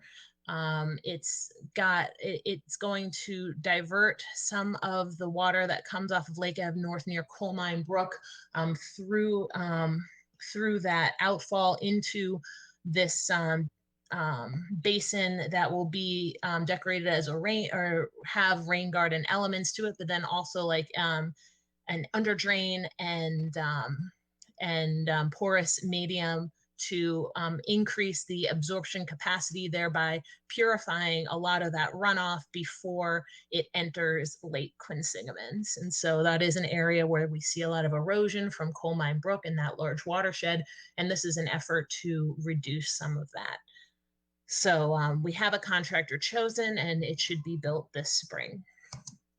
I just wanted to make you aware of an event or several events that have been occurring at the lake over the past few months. These are pictures that have been taken by a Worcester resident from the Worcester side of the lake.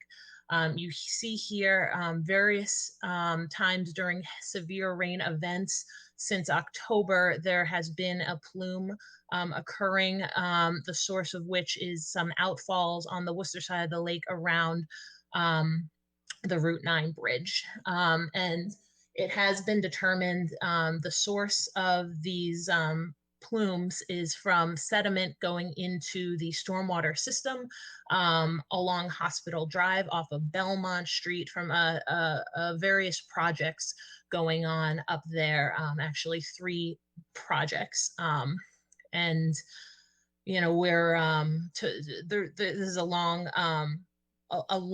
story, obviously, with a lot of details that I won't get into tonight. But if you've seen these pictures, I just want you to be aware that this is something that the Concom has been working on with the contractors at those sites. There have been enforcement orders put in into place. They've had meetings with the Watershed Association, and it's been brought up several times at the commission meetings. So this is something that is on the radar. It's not acceptable at all, and we are working to correct it. And so I just wanted to make sure that I felt the need to bring this up, because I know a lot of you have expressed concerns about it. And I believe that's it. Does anyone have any questions? Yes, Jacqueline, I have one question. Yep. A number of people have asked me this question, and I have been unable to answer it. And since you talked about the history of fishing in the lake, I was hoping you might be able to answer it. And the question that I've been asked is, does Lake Quinsigamond still have a viable smelt population in it? So I should say that while we are embarking in this journey of the angler event series, it is really unknown territory for me and a lot of the watershed associations. I myself am not an angler, and this study was conducted by some contractors, and I am still waiting for the report. So if you want to find out that question and more, I will be there with you at that event learning about this as well. So, Thank you. Bill, I'm pretty sure that our smelt population is significantly diminished. It was brought up a couple of years ago that we were trying to get an effort up to bring in I think it was a brown trout, to have a holdover population of brown trout, which used to be, I guess, abundant in the lake, along with smelt, and to the point where the smelt, people would come from out of state to come and harvest smelt in some of the tributaries, including Tilly Brook and I don't think it was Coal Mine. I think it was Fitzgerald Brook. Also had a large smelt runs there, but it's kind of gone away, and which is what and how this came up was that's what the fishermen kind of blamed, that why there was no holdover trout, because they didn't have the something to feed on. So that's if it's not altogether gone, it's significantly diminished on the lake where it was used to be very abundant. So And so, Peter, my understanding is that this report is going to be exploring some of the water quality issues that might be related to that, including stock. I don't think they died off. I don't think they got up and moved away. I think something probably killed them off. It wasn't just the trouty. Okay. That's Jacqueline. That's exciting stuff. I have a couple of questions on what the first one is. I couldn't really tell by the perspective on the cyanobacteria bloom that was out there, but how far is that from the shore? That's right in front of the DCR beach, right? This was throughout This was throughout the entire lake on this particular day. Oh, yes. So it was all over the place. It was all over the place. It was more severe in the northern portion of the lake than in the southern portion. Okay. Or I'm sorry, it was more severe in the southern portion of the lake than the northern portion. So it was, and I'll be talking more about this at the State of the Lake event that we're going to be holding a little bit later, about like because I went out there pretty much every day this week to take samples and take pictures and examine this. So I'll definitely go into more details and have a further analysis of that, because it was a very curious event, and it was one of the first times that we've been able to document it because we have this new boat now and are able to get out there in the colder weather. Wow, Worcester's going to have like a whole fleet of boats where they're going now. Holy cow! So I will also say this, that I've noticed over the years that, and this is something I will caution the residents about, because these blooms seem to come and go, but this stuff seems to stick onto structures. So like you'll see this, and I've seen this a lot, that on the legs of docks and stuff, that you'll see a kind of a sticky, stringy substance, green, like cyanobacteria, all over the thing. And I would just, caution people that when they're handling their docks, that they're aware that that's maybe what that is, and they may. I have I basically take a broom or something and kind of get it off. I don't know if I'm making it worse or better because I'm throwing it back into the water column, but at least it kind of gets it off this thing, so people aren't touching it with their hands, or they're most of the time they're wearing gloves, but just so that people are aware of that. Other thing I want to comment on too is on those spills from the 150 Belmont and 105 Belmont Street area. If anyone's thinking that this meeting's too long, you should have been at that conservation meeting the first time we had it on there, because that was what, 11:30, I think, before that meeting was over. It was crazy. But this is 3 different events here, as you can see by the dates, and this is happening. It's into the water column, and it's out of control. And there's possibly another date, because we had a rain event, but it was, I think the ice may have blocked any view that we would have had of this. So we're likely to have rain. It seems like it's happening. If you get an inch and a half or 2 inches of rain, this has been occurring. Those all 3 of these events you're looking at right now, that was the case at those events. So it's not a whole lot, but it's still a pretty good rainfall, which of course, we're coming into March and we're likely to see this again if they haven't mitigated. It looks like they're doing the best they can. I talked to a board member of WBDC, the Worcester Business Development Corp. That is who's managing one of the projects up there. So they're keeping a close eye on that, and they're trying to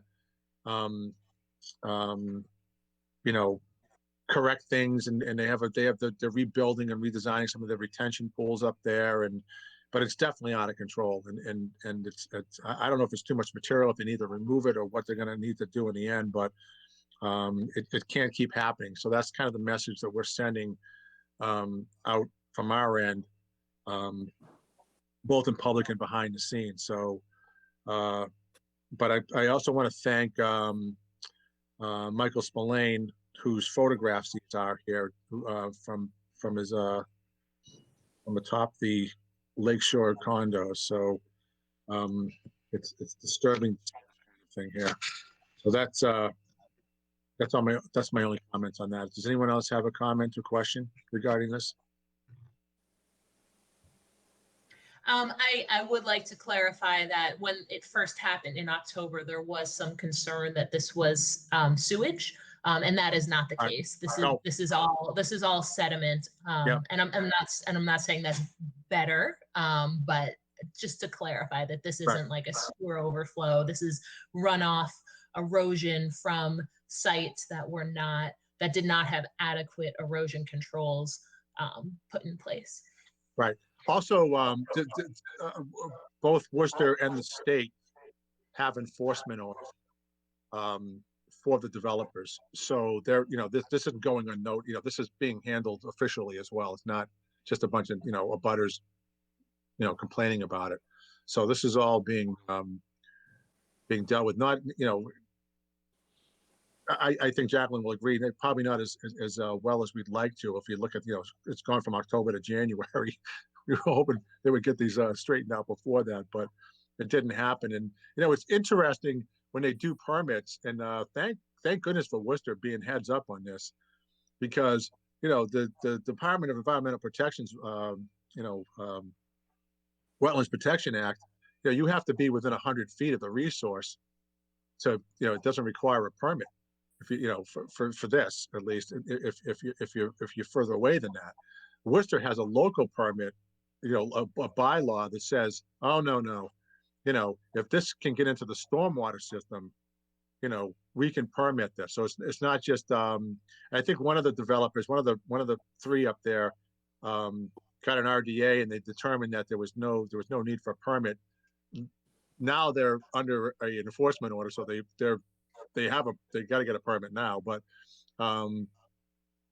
they were, and the reason they were able to get at this as fast as they did was because it was going into the stormwater system. So I'm going to give Worcester kudos for having that bylaw. I'm not sure if Shrewsbury has one of those or not, but That's important. Shrewsbury also got involved in this, and I know that the town manager reached out to DEP as well, because, ultimately this kind of spill goes into Shrewsbury. You can see where that's headed and those pictures there, and that's headed over to the Shrewsbury side of the lake. So that spill also affects the other communities. One of the board members from WBDC actually lives on the lake too, so he's got a special interest in that. Okay, so if that's it, we'll move on to the Lake Quinsigamond Water Association. Who's up for you guys tonight? Hi, Barbara. We don't have anything to report. Our next meeting is March 24th. It's a Wednesday night. I think everything Okay. else we were going to talk about has been covered. All right, perfect. Glad we were able to help you out. And then an update for Mr. Diggins. It's good to see you, Mr. Diggins. The Quinsigamond Rowing Association. Are you guys going to do it this year or what? We hope so, in some form, in some manner. We've been working with Angela on figuring out exactly how we're going to be able to start up with practices and do that in a safe manner once the ice is off the lake. And we've also spoken to the folks at DCR, just talking about what ifs as we move into the spring.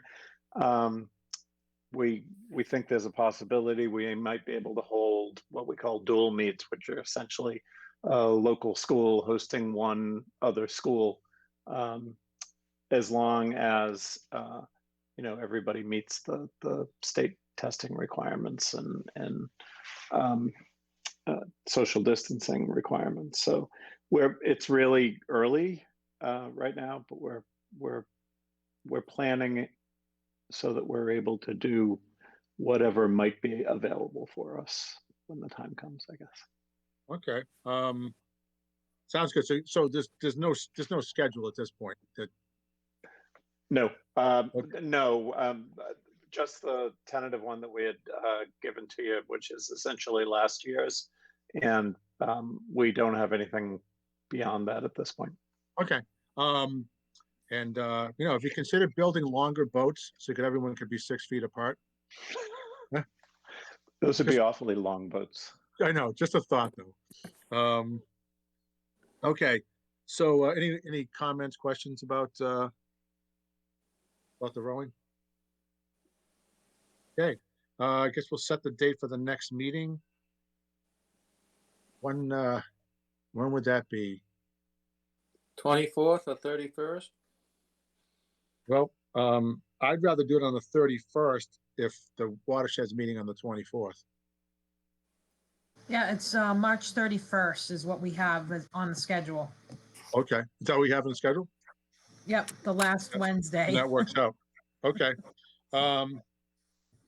Okay.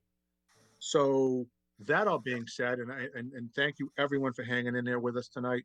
But I certainly entertain a motion to adjourn. Motion to adjourn. Is there like 8 seconds? Second the motion. Second. Okay. Okay. Mr. Pica. Aye. Officer Valieri. Aye. Captain DeAndre. Aye. Mr. Polito. Aye. Mr. Nickerson. Aye. Mr. Bossier. Aye. Mr. Nelson. Aye. Mr. Collins. Aye. Thank you very much. And we'll talk to you soon. Good night. Thank you. Good night. Thank you. Thank you. Good night. All right. Good night.